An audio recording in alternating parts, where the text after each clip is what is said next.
Boa noite a todos. Para mim é uma grande alegria poder estar aqui. Agradeço o convite feito pelo reverendo Henrique. Louvo a Deus também porque essa é a primeira vez que eu estou pregando, né? Depois já dei alguns devocionais, já dei aula na minha igreja, né? Mas é um momento muito significativo para mim também, porque é uma oportunidade maravilhosa de proclamar a palavra do Senhor. E eu agradeço ao Senhor pela vida da igreja que esteve orando por mim, pela minha família. Agradeço a Deus pela vida do pastor Henrique, que se preocupou conosco. Eu muitas vezes não respondia, mas eu sempre via pastor Henrique no sínodo preocupado. Vamos orar pelo pastor Eliomar. Ele colhia muitas informações por meio do seu Luiz, dona Lourdes. Agradeço a Deus também pela vida dos nossos irmãos aqui, Lázaro e Flávio, que abraçaram aí a missão quase impossível, né, de nos buscar lá. Foram corajosos. E como eu já disse anteriormente num vídeo, eu louvo a Deus porque a igreja do Senhor, ela faz uma diferença enorme na nossa vida. E essa é uma marca muito forte na igreja presbiteriana Marinas Praia Sul. Os relacionamentos. Que Deus fortaleça vocês cada vez mais em Cristo. E eu não tenho dúvidas de que Deus abençoa muito a igreja em virtude da sua generosidade. Acho que é uma das marcas dessa igreja, e eu falo da nossa enquanto presbiteriano, a generosidade. Que vocês continuem cada vez mais firmes nesse propósito.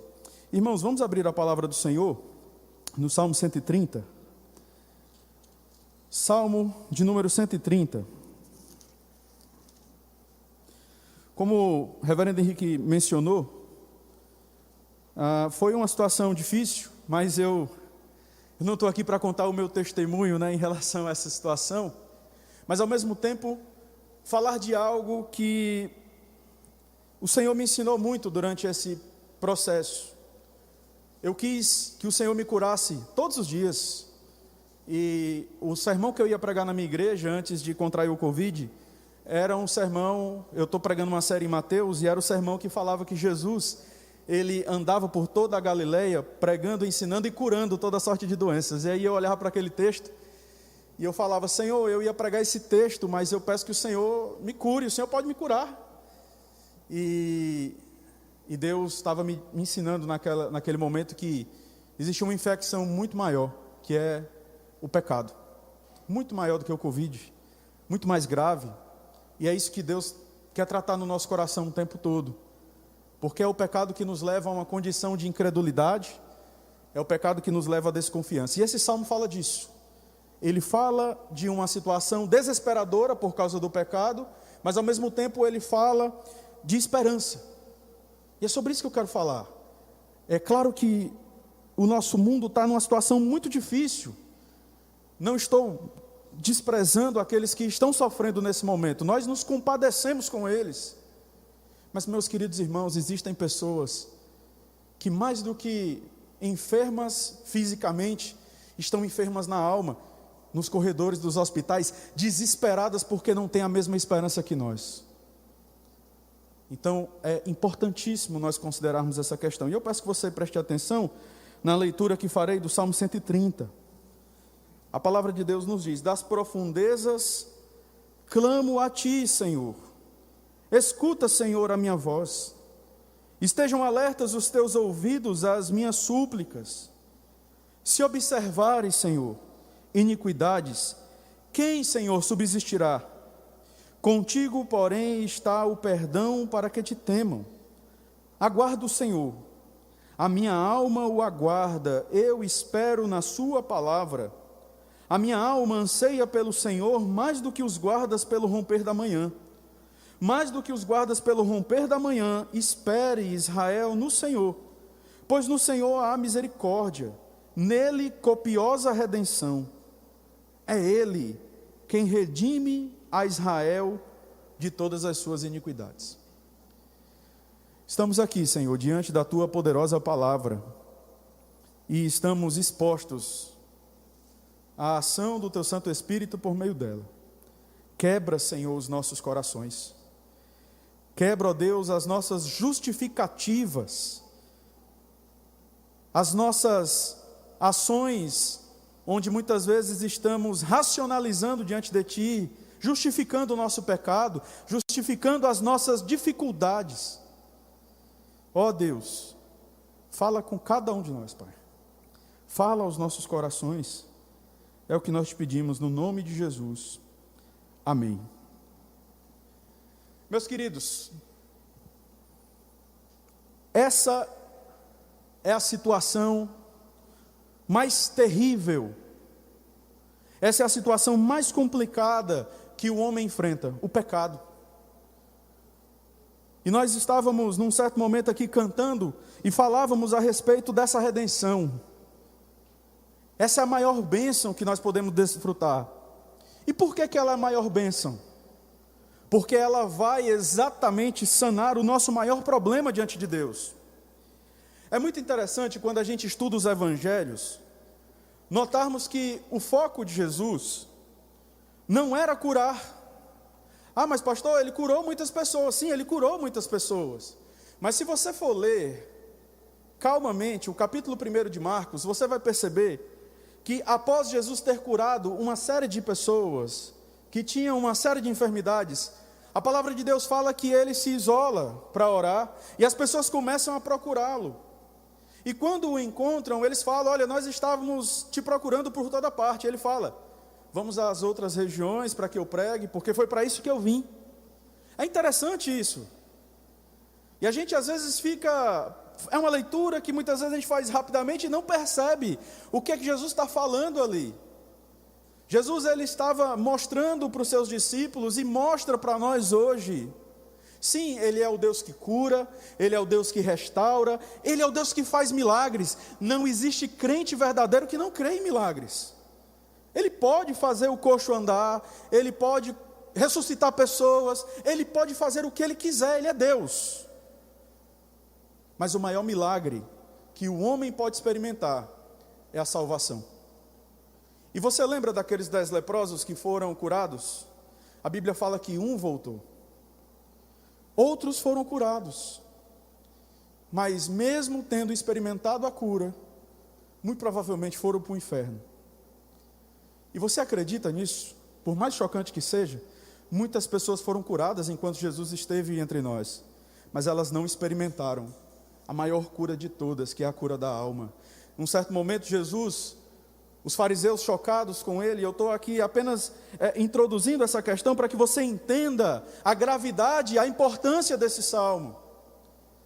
Jesus disse: para que saibais que o Filho do Homem tem autoridade para perdoar pecados, disse: levanta-te e anda. Ou seja, a cura física era uma ilustração daquilo que ele podia fazer no nosso coração. Então, meus queridos, eu peço que nesse momento, você juntamente comigo possa considerar o seu coração diante de Deus, o estado da sua alma diante do Senhor. Não pense: é tentador. Eu sei, eu sou crente igual a vocês, e sei como é tentador estar sentado aí, ouvindo uma pregação e pensando: fulano devia estar aqui. Mas se fulano vivesse isso aqui, não, pense em você. Pense na sua vida com Deus nesse momento. O Salmo 130, ele apresenta para nós uma condição onde o salmista, ele esboça aqui o seu desespero diante de Deus. E veja que na oração do salmista, ele caminha do desespero à esperança. Ele se encontrava extremamente aflito, mas ele termina o Salmo 130 jubiloso diante de Deus. Ele começa, como nós falamos muito aqui no Nordeste, agoniado. Mas ele termina com grande alegria, com grande contentamento diante do Senhor Deus. O Salmo 130, ele está dentro de uma categoria de salmos que nós chamamos salmos de subida, ou salmo dos degraus. Por que que recebem esses nomes? Porque eram salmos do 120 ao 134 que eram entoados enquanto o povo ia para Jerusalém. Era a playlist do povo de Deus daquela época. Sabe quando você vem para a igreja e de repente você coloca um som e você vem louvando a Deus, preparando seu coração para aquele momento? Era exatamente o que nós tínhamos aqui. É o que nós temos aqui, era o que eles faziam. Então, meus queridos irmãos, diante dessa breve introdução, eu quero convidá-los nessa noite a meditar juntamente comigo sobre o tema a misericórdia que triunfa sobre o desespero do pecado. A misericórdia que triunfa sobre o desespero do pecado. Em primeiro lugar, nós temos a situação do salmista. Olha aí, por favor, no verso 1 e no verso 2. Olha o que é que o salmista diz: das profundezas clamo a ti, Senhor. Escuta, Senhor, a minha voz. Estejam alertas os teus ouvidos às minhas súplicas. De maneira objetiva, o salmista clama de onde? Ele clama das profundezas. Esse é um termo que não é muito comum nos salmos, mas quando ele aparece, e nós temos este termo no capítulo 69, ou no Salmo 69, do verso 1 e no verso 2, onde traz para nós a ideia de calamidade. O salmista se encontrava numa situação extremamente desesperadora, extremamente difícil. E é lá que ele clama ao Senhor. É nessa condição de desespero, de angústia. E é por isso que o seu clamor, ele é apresentado ao Senhor de uma maneira desesperada. Ele não clama de uma maneira normal. Veja que a palavra de Deus diz: escuta, Senhor. O meu grito é essa a ideia que nós temos aqui. Ele está desesperado. Então ele clama ao Senhor desesperadamente. E o que é que ele pede? Que os teus ouvidos, Senhor, estejam alertas, estejam atentos à minha súplica. Por que que o salmista se encontrava desesperado? Ele não estava desesperado porque o dinheiro para pagar a conta de luz atrasou. Ele não estava desesperado porque a sua despensa estava vazia. E eu não estou diminuindo esses problemas. O desespero do salmista era muito claro. Eu não sei, a Bíblia não fala que pecado ele tinha cometido, qual era a circunstância, mas o desespero dele era exatamente por uma condição em que ele se encontrava, uma condição pecaminosa, que naquele momento estava ali afastando o salmista do Senhor. O verso 3 e o verso 4 nos traz exatamente essa ideia. Ele faz uma pergunta: se observares, Senhor, iniquidades, quem, Senhor, subsistirá? Contigo, porém, está o perdão, para que te teme. E ele vai falar de misericórdia, ele vai falar sobre redenção. Então, essa é a situação do salmista. Meus queridos irmãos, os nossos pecados, eles são os maiores causadores de angústia e distanciamento de Deus.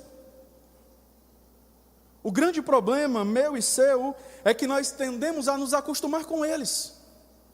Veja, todos nós aqui, a começar por mim, nós pecamos. A gente não tem paciência com o pecado dos outros, mas nós pecamos.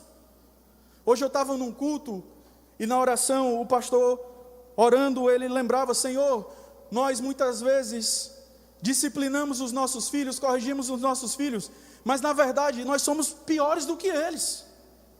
Maquinamos o mal. Deixamos de cumprir a vontade de Deus, mesmo sabendo aquilo que Deus quer que a gente faça. Somos, obviamente, mais desenvolvidos intelectualmente, eu estou falando especialmente de crianças, e muitas vezes nós infringimos a lei de Deus.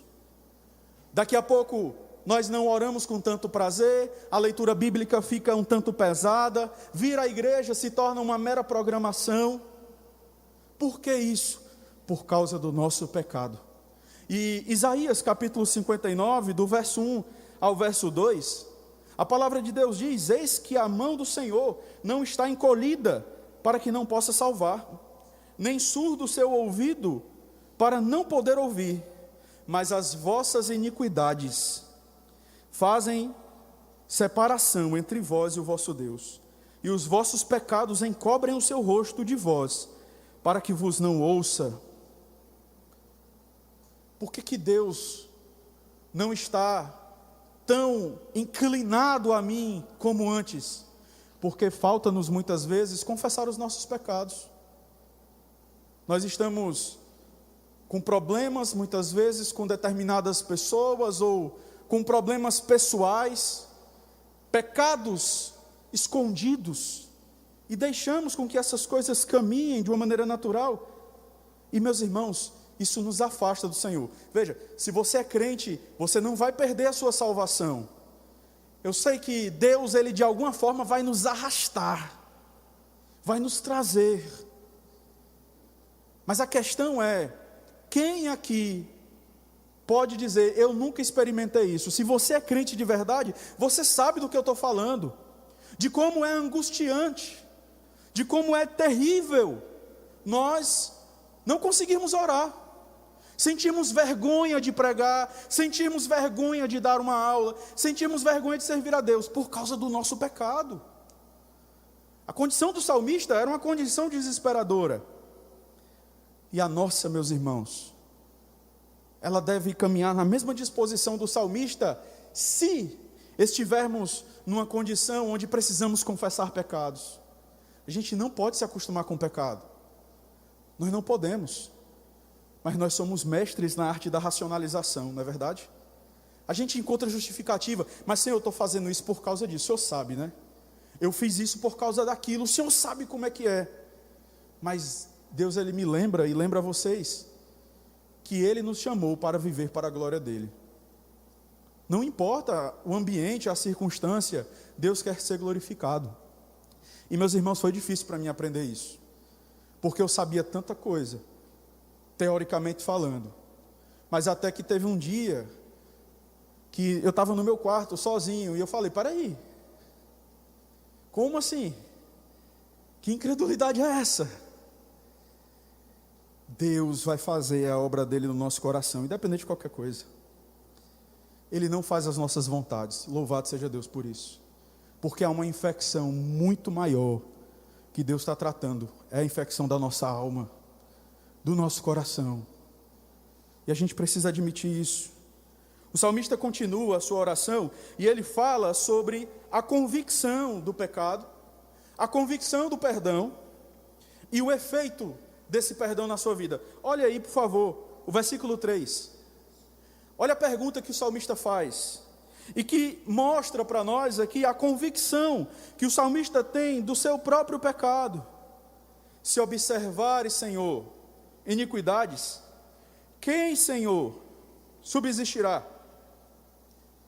Veja que essa pergunta do salmista, uma pergunta retórica, é uma pergunta que, em outras palavras, é: Senhor, se o Senhor for tratar qualquer pessoa pelo crivo da lei, ninguém passa nesse teste, ninguém. Veja, o salmista não estava diante de Deus para se justificar. Ele não estava, Senhor, mas o Senhor sabe, né? Eu fiz isso por causa daquilo, né? Eu fiz isso porque fulano faz isso comigo. Não, ele não estava para fazer isso. Ele estava ali, em outras palavras, dizendo: se o Senhor for me tratar de acordo com o crivo da lei, eu não vou subsistir. Eu não sou bom. Eu não sou perfeito. O Salmo 143, o verso 2, o salmista diz: não entres em juízo com o teu servo, porque à tua vista não há justo nenhum vivente. E a gente é mestre, não é verdade, de chegar diante de Deus e falar: Senhor, quem está falando aqui é o pastor Eliomar, como se eu fosse alguma coisa. Não, nós não somos nada, a menos que Cristo seja o nosso representante, estaremos perdidos.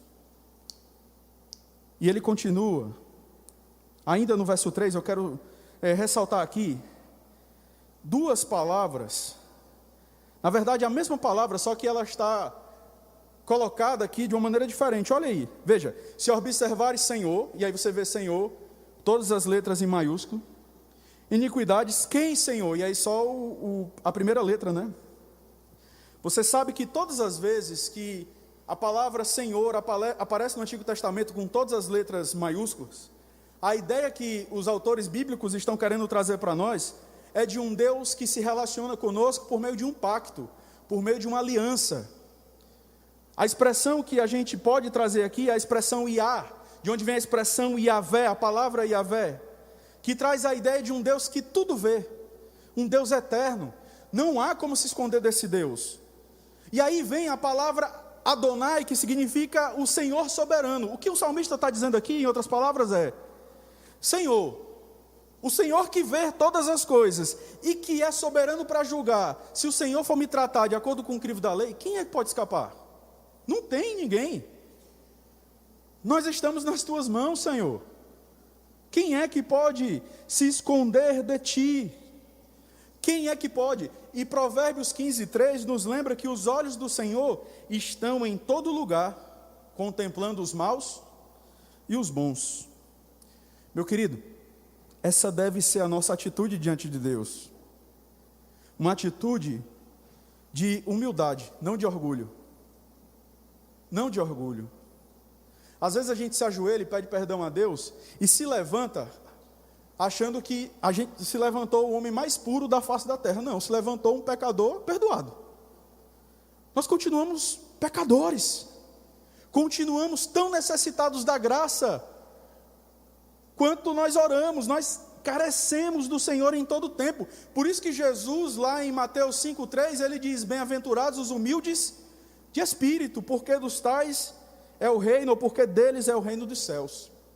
Bem-aventurados, felizes são aqueles que entendem que não são dignos da salvação, que não são dignos de uma audiência com o Senhor. Como aquela mulher cirofenícia que disse: Senhor, deixa com que ao menos possa comer das migalhas. Essa sim merece se sentar à mesa, porque ela percebeu que ela não é merecedora. Então venha e sente-se e coma do pão da vida, esse pão que não acaba. Essa deve ser a nossa atitude, meus irmãos, a mesma que o salmista teve. Se o Senhor for me tratar conforme a tua palavra, eu estou perdido. Eu estou perdido. Ah, mas eu tenho 20 anos de igreja. Eu estou perdido.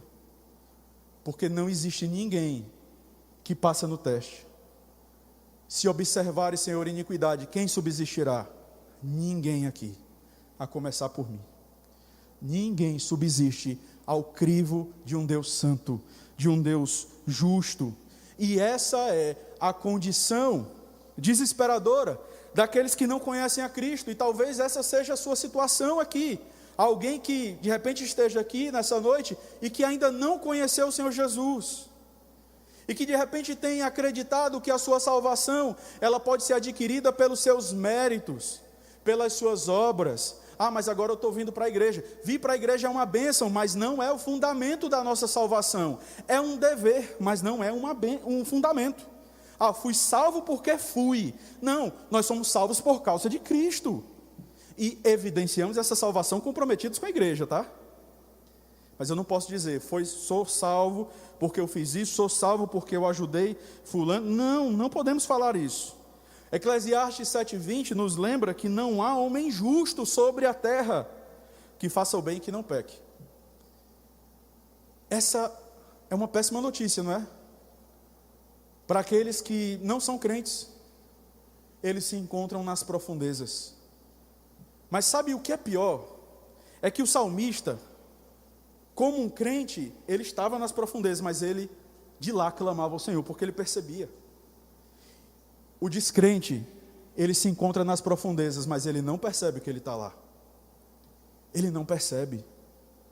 Sabe aquela história do sapo na chaleira, que o sapo, nunca fiz e espero nunca fazer esse teste, mas eu já ouvi essas histórias tantas vezes, talvez você já ouviu também, que coloca o sapo dentro de uma chaleira e ele vai se ambientando de acordo com a temperatura da água. Daqui a pouco a água fica numa temperatura tão alta e ele tentando se ambientar, ele não percebe aquilo e ele morre. Assim é o ímpio. Ele não percebe. Ele não percebe que ele está caminhando para o inferno, a menos que o Espírito Santo de Deus toque no seu coração. Então, meu querido, se você que é crente está desesperado, angustiado, isso é um bom sinal. Isso é uma coisa muito boa. Porque provavelmente você é crente. Provavelmente não, muito provavelmente você é crente. Mas se você está vivendo em pecado, não está nem aí para a vontade de Deus, com o coração extremamente endurecido, ainda que conhecendo algumas coisas da verdade, mas isso não te incomoda, olha, você está em perigo. Você precisa considerar a sua condição diante do Senhor. O salmista ele não fala só de desespero, ele fala agora de perdão. Olha o versículo 4, olha que maravilha. ele começa com uma má notícia: se observares, Senhor, iniquidades, quem, Senhor, subsistirá? Mas no versículo 4 ele diz: contigo, porém, está o perdão, para que te temam. Anteriormente um quadro desolador, agora um quadro de esperança. Senhor, se o Senhor for me tratar conforme o crivo da lei, eu estarei perdido, mas o perdão está contigo. Deus é Deus perdoador. Isaías 43, versículo 25, nos lembra: eu mesmo, sou o que apago as tuas transgressões por amor de mim, e dos teus pecados não me lembro. Ah, Deus tem amnésia? Não, Deus não tem amnésia. Deus perde a memória? Não, Ele não perde a memória. Mas quando as Escrituras nos dizem que Deus se esquece ou não se lembra dos nossos pecados, a palavra de Deus está querendo nos dizer que Ele não traz isso à tona para se relacionar comigo e com você, porque Ele se relaciona conosco por meio da aliança, cujo mediador é Cristo. Aquilo que deveria recair sobre você, recaiu sobre Cristo, sobre o seu Filho. É por isso que Deus nos perdoa. Ele nos perdoa a iniquidade pela sua bondade, pela sua graça. Você tem convicção de que você necessita desse perdão? Você tem convicção de que Deus é aquele que pode te perdoar nessa noite? Ele pode te perdoar. Ele tem nos perdoado, Ele já nos perdoou. E Ele se comprometeu a nos perdoar. Louvado seja o Senhor por isso. Esse é o nosso problema, maior problema, o nosso pecado. E sabe de uma coisa? Só Deus pode te ajudar. Só Deus pode nos ajudar. Eu sei que aqui existem histórias muito bonitas, de pessoas que conduziram outras a Cristo, de pessoas que pregaram o Evangelho para outra e a outra conheceu a Cristo, pessoas que trouxeram outras para a igreja e a vida dessa pessoa foi transformada. Essas pessoas que foram instrumentos de Deus para nos abençoar, são pessoas que marcam a nossa história, são pessoas que nos abençoam, mas eles não podem fazer por nós aquilo que só Deus pode fazer, porque é com Ele quem está o perdão. O perdão pertence a Deus, e Ele administra o seu perdão a quem Ele quer. Ah, meus queridos irmãos, a maravilha que nós temos aqui é que o nosso Deus é um Deus perdoador. Ah, pastor, mas é porque o Senhor não sabe o que eu fiz, o Senhor não sabe onde eu me envolvi. E eu quero dizer para você nessa noite, não existe mar tão profundo onde as garras da graça e da misericórdia de Deus não possam te alcançar. Só há um pecado imperdoável, e o Senhor Jesus Cristo já nos falou sobre ele, que é o pecado contra o Espírito Santo, que é rebeldia irremediável. É aquela pessoa que simplesmente abraçou a incredulidade e vai viver incrédula para o resto da vida. Quando a gente olha para a palavra de Deus, nós vemos Deus transformando assassinos em missionários, nós vemos Deus transformando adúlteros em homens firmes no Senhor. Deus é poderoso para perdoar você, porque apesar do nosso grande pecado, o nosso Deus é eternamente misericordioso. E eu não estou falando isso aqui para que você faça o que você quiser, mas para que você creia que o amor de Deus, o perdão de Deus, ele é eterno, ele não se pode medir. Então Deus é poderoso para te perdoar, Deus é poderoso para mudar a sua vida. O efeito desse perdão, no versículo 4, nos diz: para que te temam. Eu acho interessante isso, porque veja, ele diz: contigo porém está o perdão, para que te temam. Louvado seja Deus por essa colocação do salmista, inspirado pelo Espírito Santo, porque aqui cai por terra aquela ideia: ah, pastor, então se Deus me perdoa, eu vou viver do jeito que eu quiser. Meu querido, o perdão de Deus nos conduz a uma vida de temor. Quanto mais consciente eu sou da graça de Deus, mais temeroso eu sou em observar os mandamentos do Senhor. Aquelas pessoas que têm propagado a ideia: não, a gente pode fazer o que quiser, porque no final das contas, Deus vai perdoar todo mundo, viva do jeito que você quiser. Isso não combina com a palavra de Deus. Veja que o salmista diz: o perdão está contigo, com o propósito de que as pessoas voltem a te temer, para que te temam. E é interessante, meus irmãos, porque quando a gente pensa em temor, algumas pessoas tendem a interpretar de maneira errada. O que é temer a Deus? É sentir medo de Deus? Veja, a Bíblia fala de um temor pecaminoso e de um temor bíblico. Sabe qual é o temor pecaminoso? É aquele temor onde a pessoa adora Deus porque ela tem medo das punições de Deus. Ela adora Deus porque ela tem medo. Eu vou para a igreja, pastor, sabe por quê? Porque segunda-feira eu tenho entrevista de emprego, aí vai que dá tudo errado, então não vou deixar de ir para a igreja. Ou então ela adora a Deus por superstição, ela adora a Deus com outros motivos. O temor bíblico, meus irmãos, é aquele temor que, diante de Deus, a pessoa se coloca para adorá-lo por aquilo que Ele fez, em gratidão, em amor. Como que eu posso pecar contra o meu Deus, se Ele tem feito tanto por mim? Como que eu posso continuar vivendo dessa forma, se Deus me ama tanto, mandou o seu Filho morrer no meu lugar? É isso, meus irmãos. Deus nos perdoa para que o nosso temor por Ele seja ainda mais forte. Então, se você experimenta o perdão de Deus, você é conduzido a uma vida de maior santidade, de maior seriedade diante do Senhor. É isso. O Senhor Deus nos perdoa para realinhar a nossa vida à sua vontade revelada, que é a sua palavra. Agora o salmista ele continua. Veja que o salmo ele é progressivo e ele continua falando de esperança. Veja o versículo 5 e o versículo 6. O salmista ele diz: aguardo o Senhor, a minha alma o aguarda. Eu espero na sua palavra. A minha alma anseia pelo Senhor mais do que os guardas pelo romper da manhã. Por 3 vezes, o salmista afirma que espera no Senhor. E ele espera de 2 formas. Ele espera ansiosamente e ele espera de maneira confiada no Senhor. Veja, o versículo 5, aguardo. Essa palavra, esse verbo, melhor dizendo, ele traz uma ideia de intensidade. Ele não está ali aguardando de pernas cruzadas, mas ele está esperando o Senhor ansiosamente. E o versículo 6, ele usa uma ilustração quando ele diz assim: a minha alma anseia pelo Senhor mais do que os guardas pelo romper da manhã. Ou seja, os guardas estavam ali à noite, onde era muito comum os ataques, então eles estavam tensos.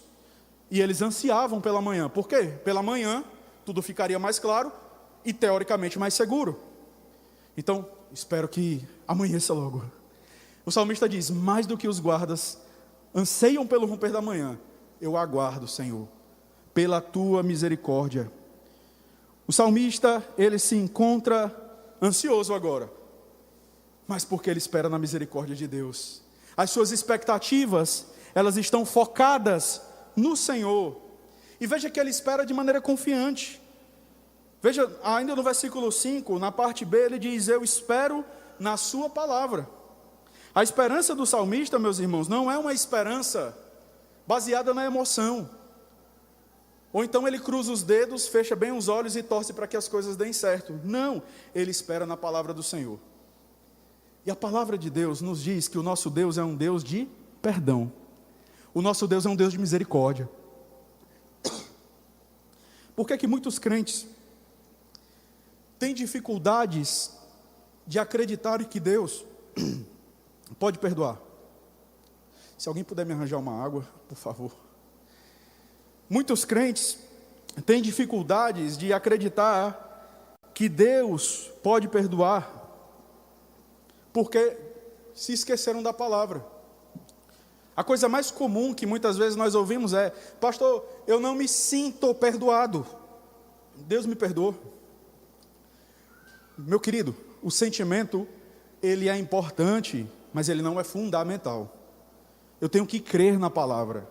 E a palavra me diz: se confessares os nossos pecados, Ele é fiel e justo. Se confessarmos os nossos pecados, Ele é fiel e justo para nos perdoar os pecados e nos purificar de toda injustiça. Isso é uma promessa. Então eu creio eu creio nisso e oro fincado nisso, mas eu não estou me sentindo assim. Os meus sentimentos são contraditórios por causa do pecado. Fiquem tranquilos, tá? Eu estou tossindo aqui, mas já passou. Os meus sentimentos, eles são contraditórios, mas eu tenho que crer, pela palavra do Senhor, que o meu Deus é um Deus que me perdoa. Quando Ele diz, vinde, pois, e arrazoemos, diz o Senhor. Irmãos, eu vou tirar a máscara, me perdoem, tá?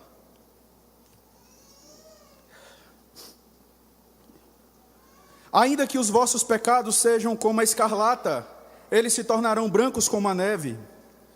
Ainda que sejam vermelhos como o carmesim, se tornarão como a lã. Deus te convida. E sabe o que é que você está fazendo hoje aqui?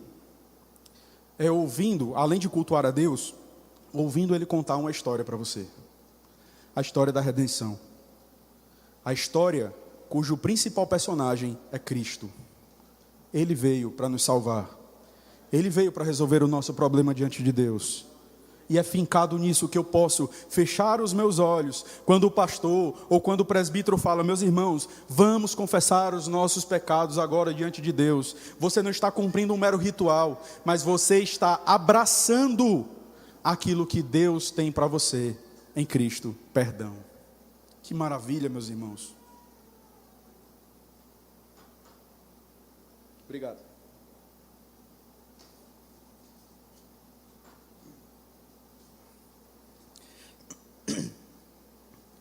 Bom, vamos continuar. O salmista então ele faz um convite a Israel. Veja na parte B do versículo 6. Mais do que os guardas pelo romper da manhã, espere Israel no Senhor. Pois no Senhor há misericórdia, nele copiosa redenção. É Ele quem redime a Israel de todas as suas iniquidades.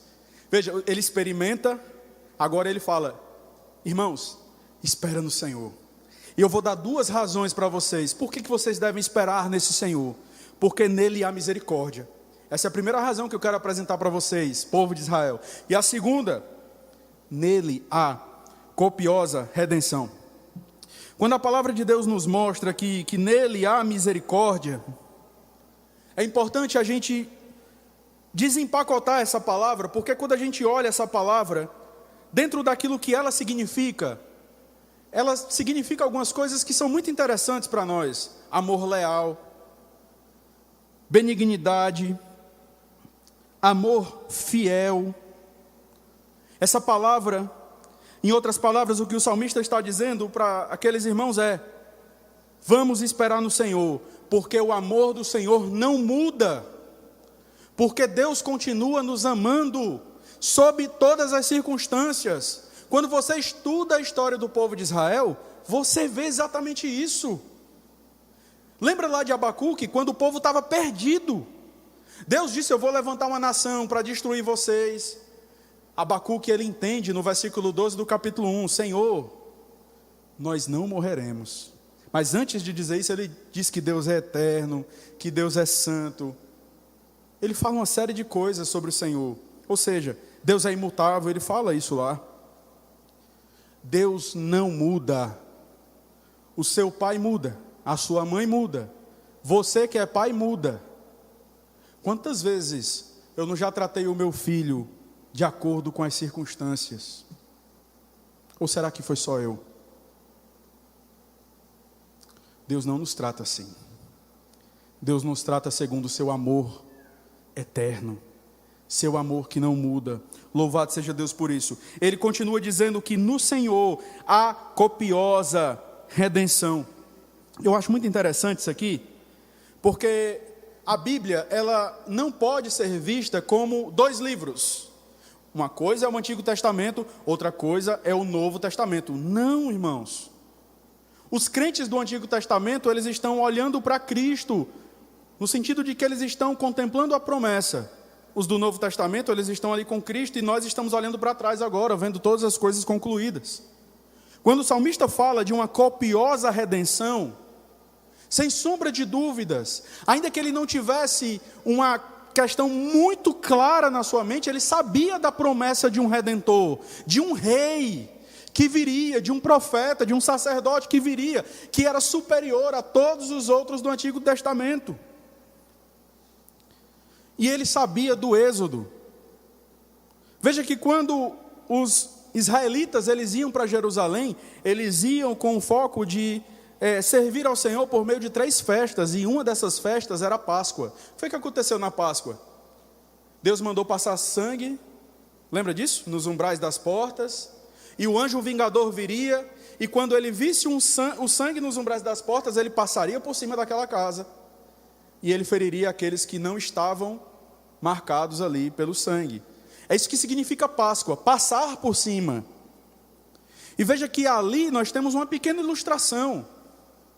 Em Deus nós temos copiosa redenção, porque é alguém que manda o seu próprio Filho morrer no lugar de pecadores como nós, é alguém que nos ama copiosamente. Não tem, irmãos, outra justificativa. É por isso que ele conclui, dizendo no verso 8, é Ele quem redime a Israel de todas as suas iniquidades. Pastor, até dessa, de todas as tuas iniquidades. Deus é aquele que redime. O que eu quero salientar para vocês aqui ainda, é que o salmista, ele começa com uma péssima notícia, mas ele termina com uma ótima notícia. Qual é a péssima notícia? Se observares, Senhor, iniquidade, quem subsistirá? Qual é a boa notícia? Contigo, porém, está o perdão. A nossa situação é difícil, mas o nosso Deus é Deus perdoador, é Deus de misericórdia, é Deus que demonstra essa misericórdia de maneira copiosa. A Bíblia ela tem muito essa estrutura. Se você for ler, observando essas coisas, você vai ver muito isso. Existe uma notícia ruim seguida de uma ótima notícia. Deus nunca nos deixa entregues ao desespero do pecado. Ele sempre mostra para nós que há um Redentor, que há um Salvador. É claro, meus irmãos, que se o Senhor, e Ele faz essa pergunta hoje para cada um de nós, quem aqui pode subsistir diante do meu crivo? Quem aqui nessa noite pode subsistir? A boa notícia que eu tenho para te dar é que um homem se levantou entre nós e disse, eu posso, e esse homem é Cristo Jesus. Ele passou pelo crivo da lei, ele se fez homem, ele assumiu a nossa forma, ele viveu aquilo que nós não poderíamos viver. Quando a gente olha para Mateus, antes do texto que fala da tentação, o que é que Jesus faz? Ele pede para João Batista fazer o que com ele? Batizá-lo. Se você for olhar o texto anterior, João Batista, Mateus está narrando que o batismo, ele é em decorrência de arrependimento, está lá. Mas Jesus precisava se arrepender? Claro que não. Mas o que é que Jesus está fazendo ali? Ele está assumindo o nosso lugar, e ele olha para João e diz assim, olha, para que se cumpra toda a justiça. E logo depois desse evento, o que é que ele faz? Ele vai ser tentado no deserto. E às vezes a gente olha para aquele texto e a gente pensa que Jesus está ensinando para a gente somente como a gente deve lidar com tentação. Mas Jesus não está fazendo só isso não. Sabe o que Jesus está fazendo? Ele está vencendo onde você e eu, onde nós fracassamos. Ele está vencendo o diabo no nosso lugar. Ele está vencendo as tentações no nosso lugar. Porque nós caímos. Por mais crentes que você ou eu, a gente possa achar que nós somos, nós caímos, e é por isso que nós precisamos de Cristo, o nosso Salvador, o nosso Redentor. E ele então vai para o deserto, numa condição difícil. Adão estava no paraíso, Adão podia comer de todos os frutos, Jesus estava 40 dias com fome. Veja que há muitas semelhanças. O nosso primeiro Adão, o nosso primeiro pai, ele fracassa. Paulo fala sobre isso. Mas o segundo Adão, que é Cristo, ele triunfa no deserto. E ele atribui essa vitória a mim e a você. Então, esse Redentor que triunfou, esse Redentor que passou no teste, é o Redentor que olha para você e para mim nessa noite e diz, você é mais que vencedor. Por causa dele. Por causa de Cristo nós somos mais que vencedores. Por isso, meu querido irmão, você que tem lutado contra o pecado, você que tem muitas vezes se angustiado, confie no Redentor perfeito. Aguarde no Senhor, Ele está vindo. Ele está vindo. Nós estamos vivendo hoje à noite, mas o sol da justiça brilhará. Ele prometeu que voltaria para se encontrar comigo e com você. Talvez você se encontre hoje desanimado. Talvez você se encontre hoje frustrado. Mas eu quero te encorajar nessa noite a olhar para Cristo, a confessar de repente aquele pecado que o Senhor de repente trouxe à tona nesse momento, e buscar viver de maneira agradável diante do Senhor. O meu maior problema, ele foi resolvido na pessoa de Cristo. Eu quero finalizar mencionando aqui uma colocação que eu achei muito interessante do nosso irmão Calvino, onde ele diz a respeito de Cristo: ele se vestiu da nossa pobreza para transferir para nós as suas riquezas. Ele tomou sobre si a nossa fraqueza para nos fortalecer com seu poder. Ele assumiu a nossa condição mortal para dessa maneira dar-nos a imortalidade. Ele desceu à terra para elevar-nos ao céu. Que Deus te abençoe, meu querido irmão. Que você não admita, você que é crente, sair por essa porta nessa noite acreditando que Deus não tem poder para perdoar os seus pecados. Que Deus te fortaleça no nome de Jesus. Amém. Vamos nos colocar de pé nesse momento. E eu poderia fazer uma oração, reverendo, antes de chamar o cântico. Vamos fazer uma oração nesse instante.